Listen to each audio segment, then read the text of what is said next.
Good morning student, Bhagwati शिक्षक की online classes में आपका स्वागत है। कई माह से हमारी ऑनलाइन क्लासेस चल रही हैं। हमारा टॉपिक चल रहा है दल शिक्षण।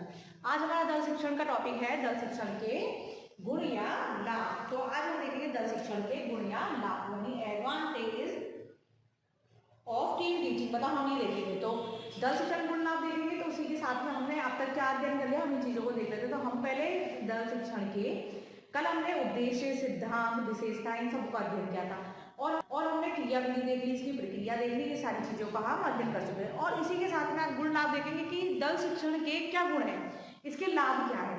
कल हमने इसकी आवश्यकता देखी थी, आवश्यकताएं देखी, क्या क्या आवश्यकता होती है, क्या नहीं होती, सारी चीज देखी थी। तो आज हम इसके गुण लाभ देखेंगे। तो गुण लाभ में क्या है, क्यों, क्योंकि इसमें क्या होता है, विशेषज्ञ मिल जाते हैं, कई फायदे होते हैं, ये सारी चीज इसमें होती है। तो हमारा टॉपिक हो गया दल शिक्षण गुण या लाभ। तो इसका पहला पॉइंट है छात्रों को विशेषज्ञों का लाभ, यानी पहला है छात्रों को विशेषज्ञों का लाभ, यानी दल शिक्षण का। यानी दल शिक्षण हमारे आगे समूह में शिक्षण है, टीम टीचिंग है, मतलब टोली शिक्षण है, बहुत सारे अध्यापक हैं। तो उन सबों के बीच में विद्यार्थी को ज्ञान मिलता है, जो शिक्षण मिलता है, जो उनको अच्छी चीजों का लाभ चाहिए वो इससे मिलता है। तो वो छात्रों को विशेषज्ञों का लाभ, तो पहला पॉइंट है। तो मतलब इसमें क्या होता है, क्या लाभ है, यानी विषय के अनुकूल समूह शिक्षण में विशेषज्ञों के विशिष्ट ज्ञान भंडार से छात्रों को लाभ मिलता है। ठीक है। और इसी के साथ में मतलब शिक्षण अधिगम दोनों का ही स्तर ऊंचा होता है। इस प्रकार से वे परस्पर लाभान्वित होते हैं। मतलब जो भी विषय होते हैं, यानी विशेषज्ञ है, विशेषज्ञ किसके होंगे, किसी विषय के होंगे, कोई ना कोई विषय वस्तु होगी, उसके विशेषज्ञ होंगे। तो वो होंगे, तो समूह में जब शिक्षण होता है तो विद्यार्थी को क्या उसमें बहुत लाभ मिलता है कि अलग अलग विषय के विशेषज्ञ होंगे, तो वो उसमें उतनी ही अच्छा ज्ञान दे सकेंगे, विद्यार्थी उसमें ज्यादा समझ में आएगा। तो इससे क्या होगा, उनको लाभ मिलेगा। तो इसका गुण हो गया कि छात्रों को विशेषज्ञों का लाभ मिल जाता है। दूसरा पॉइंट है अपना तत्कालीन समस्याओं का अंत्य अनुशासनिक अध्ययन। तत्कालीन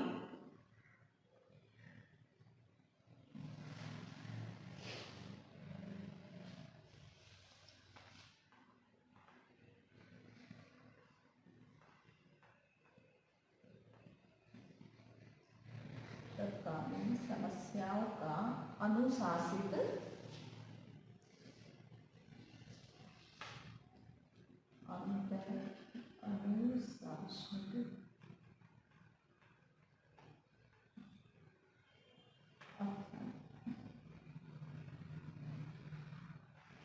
तो दूसरा पॉइंट आ गया अपना तत्कालीन समस्याओं का अंत्य अनुशासनिक अध्ययन। तो इसमें क्या है, किसी भी समस्या पर चर्चा एवं शिक्षण हेतु विभिन्न विषयों के ज्ञान क्षेत्र या अनुशासन के विशेषज्ञों को शिक्षण करने का अवसर दिया जाता है। इसके फलस्वरूप छात्रों की समस्याओं के अंत्य अनुशासन परिप्रेक्ष्य ज्ञान संभव होता है।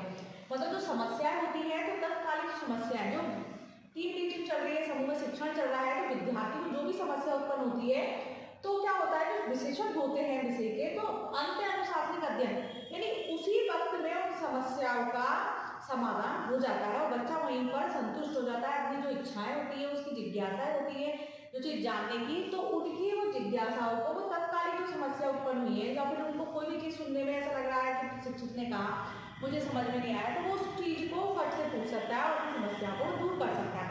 किससे, अंत्य अनुशासनिक परिप्रेक्ष्य का ज्ञान भी हो जाता है। अनुशासन के विशेषज्ञों को शिक्षण करने का अवसर दिया जाता है, यानी विभिन्न विषयों के ज्ञान क्षेत्र का और किसी भी समस्या चर्चा शिक्षण हेतु विभिन्न विषयों द्वारा इसमें अनुशासन ज्ञान मिल जाता है। इसमें तत्कालीन समस्याओं के अंत्य अनुशासन अध्ययन में।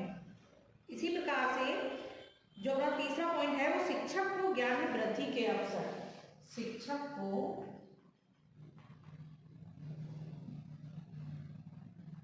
ज्ञान में वृद्धि के अवसर। मतलब दल शिक्षण में क्या होता है, शिक्षक जो होते हैं उनको ज्ञान में वृद्धि के अवसर मिलते हैं। मतलब समूह शिक्षण पढ़ाना है, तो अपना ज्ञान अच्छे से करते हो, वो क्या करते हैं, ज्यादा से ज्यादा अपने चीजों को ढूंढते हैं, जो प्रकरण है, जो टॉपिक है, उसको ज्यादा पढ़ते हैं, जो चीज नहीं मिलती है उनको ढूंढते हैं, जगह जगह पर सर्च करते हैं, कहीं ना कहीं ढूंढते हैं, तो उसमें क्या होता है शिक्षक का ज्ञान बढ़ता है और साथ में जो टॉपिक्स वो क्लियर करना चाहते हैं वो भी ज़्यादा क्लियर हो जाता है, उनको उसमें अपने ज्ञान में वृद्धि करने के अवसर भी समूह शिक्षण के कारण उनको मिल जाते हैं। मतलब जो समूह शिक्षण का ऐसा सुअवसर प्रदान करता है ये दल शिक्षण, जिसमें एक शिक्षक दूसरे शिक्षक की शिक्षण शैलियों तथा कौशलों का निरीक्षण कर सकता है, आवश्यकता पड़ने पर उन्हें सुधार के लिए एक दूसरे को सुझाव दे सकता है। मतलब क्या करेगा, सुझाव भी ले सकते हैं शिक्षक से, और व्यक्तिगत रूप से प्रत्येक शिक्षक को अपना सुधार करने का अवसर मिलता है और अध्यापक को अपनी प्रवीणता में वृद्धि करने का भी अवसर मिलता है। तो इसमें यही है कि ज्ञान वृद्धि का पूरा अवसर मिलता है, क्योंकि शिक्षक से बहुत होते हैं, शिक्षक शिक्षक का सहयोग ले सकता है, शिक्षक दूसरे शिक्षक से पूछ सकता है, कई प्रकरण जैसे वो पढ़ता है, नई चीज सुनता है, तो क्या होता है शिक्षक में हमेशा ज्ञान की वृद्धि होती रहती है, जो ज्ञान का बढ़ता रहता है, इससे कि विद्यार्थी को और अच्छा ज्ञान दे सके। तो इसमें ये भी हो गया एक लाभ इसका। इसी के साथ में शिक्षकों का व्यवसायिक विकास,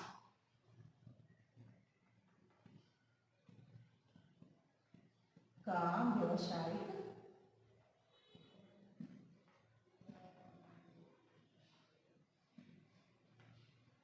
इसमें ये दल शिक्षण से क्या होता है, व्यवसायिक विकास होता है। कैसे होता है शिक्षकों का, यानी एक संस्था से दूसरी संस्था बुलाया जाए शिक्षकों तो व्यवसायिक होगा।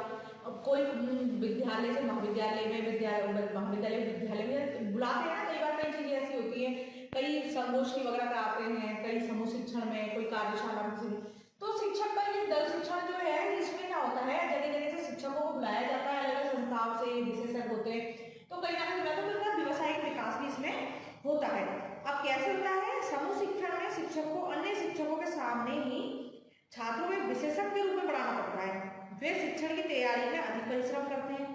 इस प्रकार अनेक शिक्षकों का स्तर तो ऊंचा होता ही है, साथ ही साथ उसका व्यवसायिक विकास भी होता रहता है, यानी वो नई नई चीजें सीखते हैं, अपना व्यवसाय भी बढ़ता है उनका। जब अच्छा शिक्षण कराएगा शिक्षक तो अपने आप व्यवसाय वो बच्चे ज्यादा जानेंगे, वो जानेंगे कि शिक्षक अच्छी पढ़ाई कराते हैं, अच्छा समझाते हैं, ये सारी चीजें। तो इससे क्या होता है, शिक्षकों का व्यवसायिक विकास भी दल शिक्षण के माध्यम से होता है। ठीक है, अगला है मानव संबंधों का विकास संभव। मानव संबंधों का विकास संभव। इसका मानव संबंधों का विकास कैसे, कि शिक्षक जब एक शिक्षक दूसरे शिक्षक सहयोग कर रहा है, ठीक है, अब सहयोग कर रहा है तो मानव संबंधों का विकास हो रहा है कि संबंध अच्छे होंगे दोनों में, दोनों की सहयोग की भावना दोनों होगी तभी जाके तो होगा। तो इसमें क्या होता है, समूह शिक्षण में जितने भी शिक्षक होते हैं तो उसमें समूह मानव संबंधों का विकास होता है, एक दूसरे को जानते हैं, एक दूसरे प्रकरण को समझते हैं, टॉपिक्स को समझते हैं, पढ़ाई से ज्ञान से जुड़ते हैं, और विद्यार्थी तो मानव संबंध में बहुत अच्छे उनके हो जाते हैं। तो इससे ये भी पता, विद्यार्थी को ये भी समझ आता है कि सारे शिक्षक में कितने सहयोग की भावना है, कितनी इनमें एक दूसरे को पहचानने की, एक दूसरे को समझने की भावना है। तो इससे विद्यार्थी भी उन चीजों को समझते हैं और शिक्षक भी समझते हैं। तो इस चीज से क्या मानव संबंधों का विकास होता है। तो समूह शिक्षण के समय कक्षा का सामाजिक वातावरण प्रजातांत्रिक, ठीक है, एवं परिचर्चात्मक होने के कारण छात्रों में सामाजिक संबंधों एवं समायोजन का विकास होता है।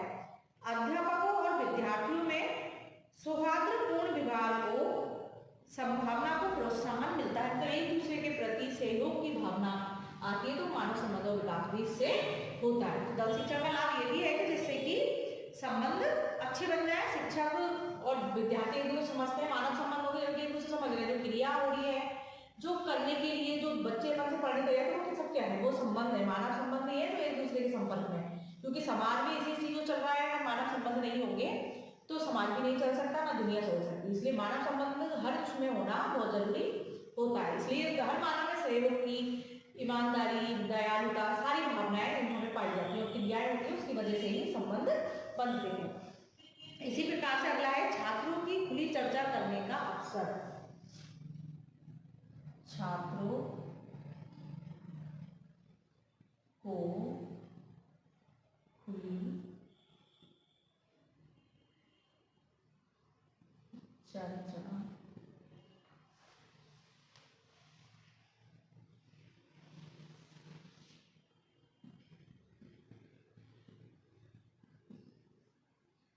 और दल शिक्षण में क्या होता है कि छात्रों को खुली चर्चा करने का अवसर मिल जाता है, मतलब उनको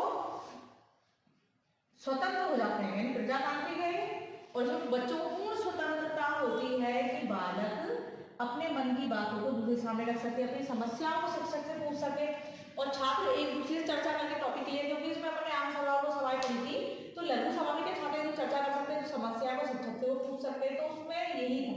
तो छात्रों को जो दल शिक्षण प्रणाली है इसमें मतलब समूह शिक्षण में क्या बड़े समूह को छोटे समूह में विभाजित कर प्रत्येक छात्र को विषय पर चर्चा करने का अवसर प्रदान कर चर्चा में भाग लेने के लिए प्रोत्साहन प्रदान किया जाता है। मतलब इसमें सभी छात्र भाग लेते हैं एक साथ में, तो उनको क्या प्रोत्साहित करते हैं यानी चर्चा करने के लिए, तो ये हो जाएगा। तो क्या होता है, विद्यार्थियों को किसी विषय के संबंध में संगठित एवं उच्च कोटि का ज्ञान प्राप्त हो जाता है और शिक्षक सदैव छात्रों के सहयोग को बढ़ाने के लिए प्रयत्नशील होते हैं और विद्यार्थी को आत्म अभिव्यक्ति की सुविधा भी प्राप्त होती है। खुली चर्चा क्या है, आत्म अभिव्यक्ति कौन करेगा, छात्र।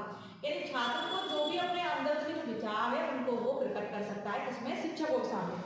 तो जो अपना दल शिक्षण प्रणाली है तो इसमें यही है कि गुण लाभों पर पढ़ रहे हैं, तो इसमें छात्रों को ये लाभ है कि वो अपनी जो वो उसके अंदर के विचार है उनको वो बाहर रख देता है इसमें दल शिक्षण में, और अपनी जो समस्या है वो शिक्षक से पूछ सकता है। इसमें बच्चा इसमें स्वतंत्रता प्रजातांत्रिक भावना होती है इसमें।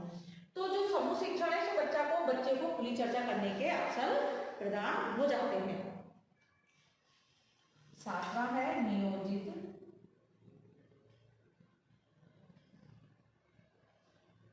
शिक्षण संभव। अब नियोजित योजना बना के ही शिक्षण होता है, तो इसमें नियोजित मतलब एक समय सीमा निश्चित हो, जिसमें स्थान निश्चित हो और पूरी योजना से कोई शिक्षण कार्य हो। तो जो दल शिक्षण है पूरी योजना तैयार होकर ही शिक्षण कार्य होता है। दल शिक्षण व्यवस्था के अंदर दल के सदस्य कक्षा में शिक्षण हेतु आते हैं तो अपना विभिन्न कार्यों तथा विषय वस्तु के प्रस्तुति में पूरी योजना बना लेते हैं। इसमें निर्धारित शिक्षण संभव है, मतलब जो भी नियोजित योजना बनाई है कौन से टॉपिक से, कौन से टॉपिक उठाने हैं, कौन सी चीजों पर चर्चा करनी है और बच्चों को किस प्रकार शिक्षण देना है। तो इसमें जो दल शिक्षण होता है, जो भी शिक्षण कार्य होगा वो एक योजना के ऊपर ही होगा। योजना बनेगी, पहले से तैयार होगी, योजना बनने के बाद उनको कैसे किस समय पे करना है, कितने समय की योजना बनानी है, किस स्थान पर कितने विद्यार्थी होंगे, कितने शिक्षक होंगे, ये सारी रूपरेखा पहले से तैयार होती है।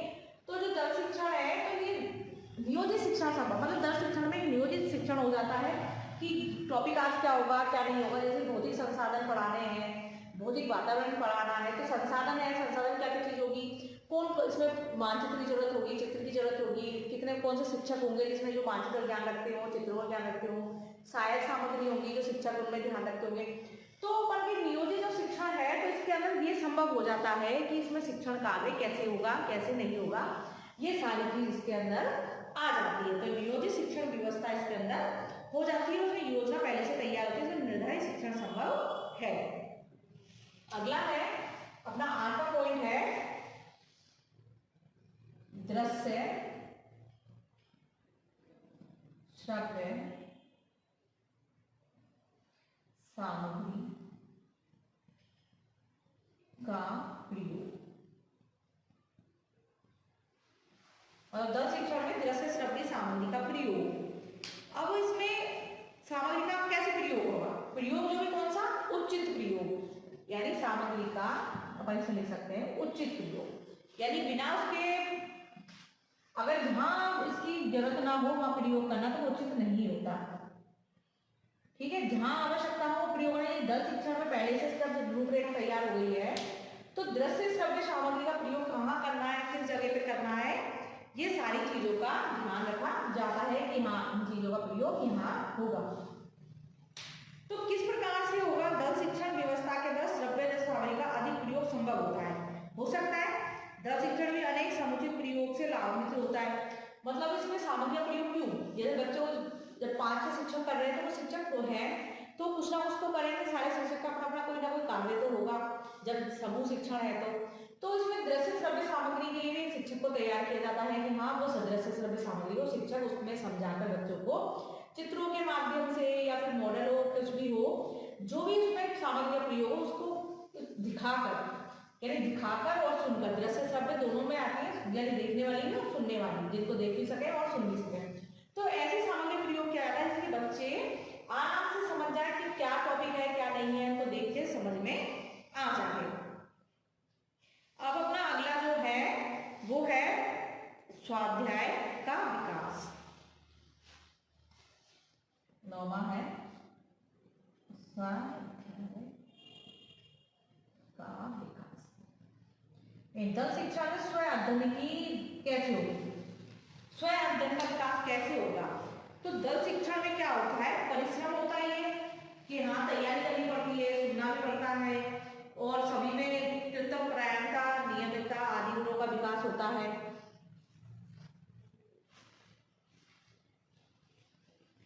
तो इसमें क्या होता है, स्वाध्याय दल शिक्षण में एक स्व अध्ययन करने, समझने, नियमितता आदि गुणों का विकास भी इसी के माध्यम से होता है।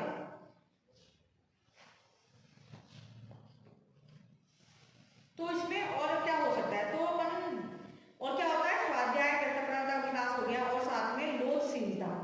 लोचशीलता क्या होती है, दल शिक्षण में सभी कार्य करने में लोच होती है। एक एक अध्यापक कर्मचारी वर्ग सहायक अधिगम सामग्री व अन्य व्यवस्थाओं के संबंध में आत्मलोचन नीति अपनाते हैं। तो अब हमने इसके क्या सारी चीज पढ़ ली, इसमें अपने पॉइंट पढ़ लिए, इसके दल शिक्षण के पूर्ण हो गए, आपने देख लिए। अब अपन इसका देखेंगे इसकी सीमाएं, ठीक है। अगला पॉइंट है जो बनता सीमाएं। तो अपन छात्रों के विशेषज्ञों का लाभ देख लिया, तत्कालीन समस्याओं का अंत्यानुशासन अध्ययन, शिक्षक को ज्ञान की वृद्धि के अवसर, शिक्षकों का व्यवसायिक विकास, मानव संबंधों का विकास संभव, छात्रों को खुली चर्चा करने के अवसर, मतलब इसके लाभ है ये सारे। तो ये सारे पॉइंट अपने 9 हो गए। अब अपन देखते हैं सीमाएं कितनी, और आज अपन इस टॉपिक को यही क्लियर कर लेंगे, ठीक है। अब इसकी सीमाएं देख लेते हैं अपन कि इसकी सीमाएं कितनी है।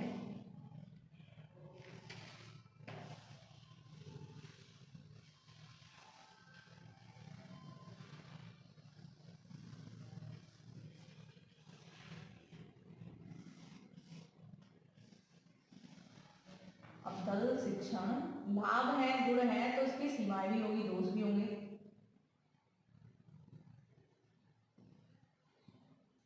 ये दोष या सीमाएं, ठीक है। तो अब इसमें क्या देखना है, अब अपन दल शिक्षण के दोष और सीमाएं देख रहे हैं। तो पहला है सहयोग का अभाव।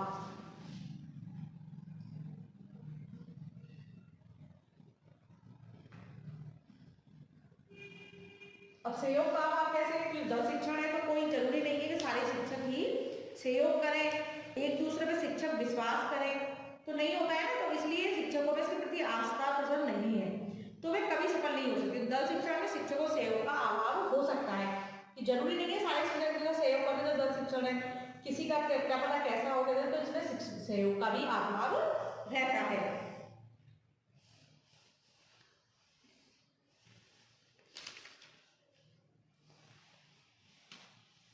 दूसरा है रूढ़िवादी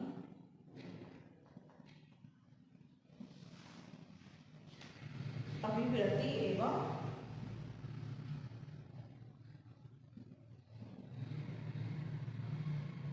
अवरोध।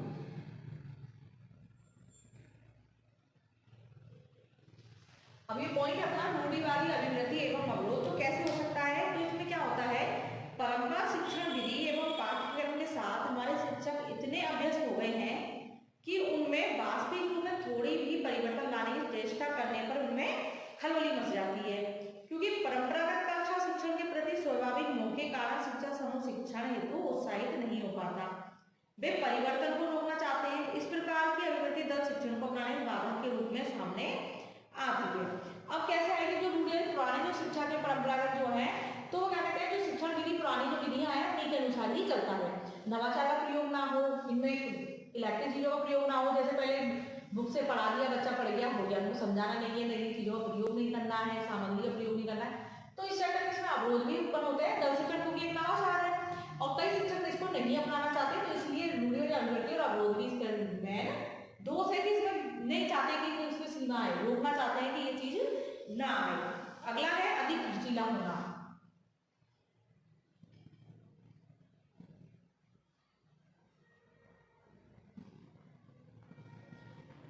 अधिक खर्चीला होना मतलब ये है कि इसके अंदर अधिक शिक्षक बुलाए जाते हैं, तो उनको अलग से पेमेंट करना होता है, वेतन देना होता है, और इसमें सामग्रियों का प्रयोग है तो है, और छात्रों को समूह में एक विषय को पढ़ाने की प्रक्रिया में लगे रहेंगे तो शिक्षक तो उनका अलग से होगा। तो इसलिए इसको एक शिक्षण को खर्चीली पद्धति भी दल शिक्षण को कहा जाता है, ये खर्चीली है। अगला है अनेकता में एकता।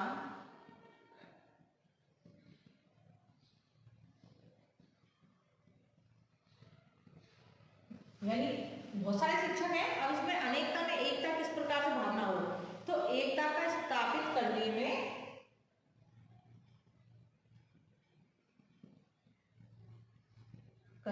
कठिनाई।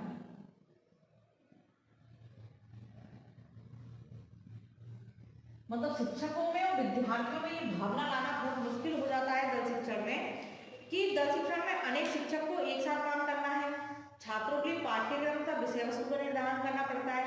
तो कुछ विशेषज्ञ पाठ्यक्रम को विस्तृत और व्यापक बनाना चाहते हैं और कुछ सीमाबद्ध करना चाहते हैं। कोई सोचते हैं कि जल्दी खत्म हो जाए, कोई सोचते हैं कि लंबा खिंच जाएगा पूरा पाठ्यक्रम और जो कार्यक्रम है वो जल्दी से पूरा ना हो और ये बच्चों को अच्छे से समझ में आ जाए। तो इसमें क्या होता है कि शिक्षकों में मन मुटाव हो जाता है, मिलजुल के कार्य कर रहे हैं, फिर भी किसी को सोचता है कि पाठ्यक्रम जल्दी पूरा हो, कोई जल्दी कम मतलब और लंबा जाए, बच्चों को समझ में आ जाए। तो इससे भी क्या होता है, सारे शिक्षकों में एकता की भावना नहीं रहती है। अब है अनुसंधानों का अभाव।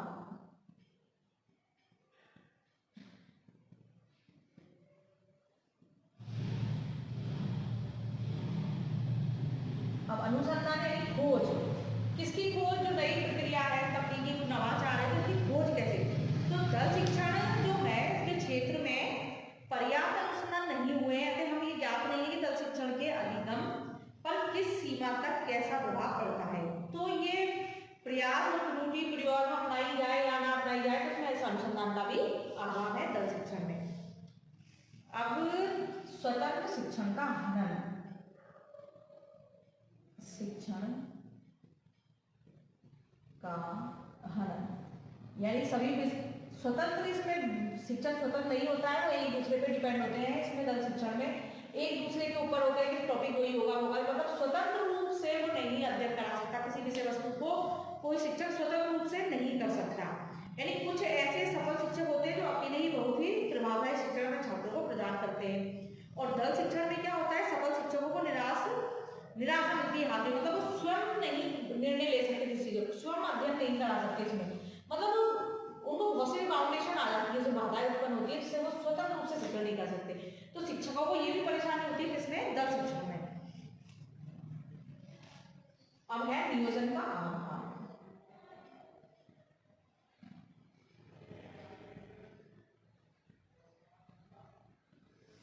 अब नियोजन का एक योजना जरूरी नहीं है, जो योजना बनाई हुई है, तो इसमें अभाव कैसे है कि मतलब ये सफल होगा या नहीं होगा, बीच में चालू भी हो गया, बीच में अवरोध आ गए तो रुक जाएगा। तो इसमें नियोजन का अभाव कैसे होता है कि दल शिक्षण है तो पूर्व नियोजन बहुत आवश्यक है, क्योंकि इसमें व्यक्तिगत समूहगत संपूर्ण शिक्षा की क्रियाओं का समन्वय करना पड़ता है। ये एक जटिल प्रक्रिया है, इसलिए योजना का अभाव इसमें से अगर है तो वो दल शिक्षण नहीं हो पाएगा और इसमें बहुत सारी क्या होगी, बाधाएं उत्पन्न होंगी। अगला है प्रशिक्षित अध्यापकों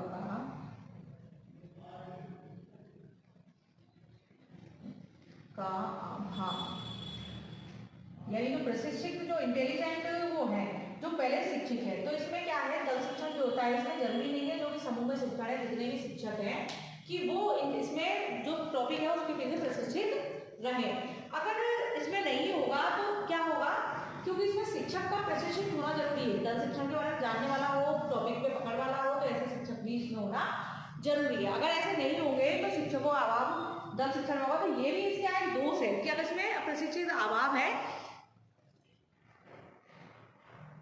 तो इस प्रकार से प्रशिक्षित अध्यापकों का इसमें अभाव होता है कि जरूरी नहीं है सभी अध्यापक इसमें समझदार हो और दल शिक्षण को वो जानते हो कि किस प्रकार से करना हो। तो इसलिए इसमें योजना का अभाव हो गया, तो ये सब इसके क्या है, दोष है और इसकी सीमाएं हैं जिससे कि नहीं हो पाता।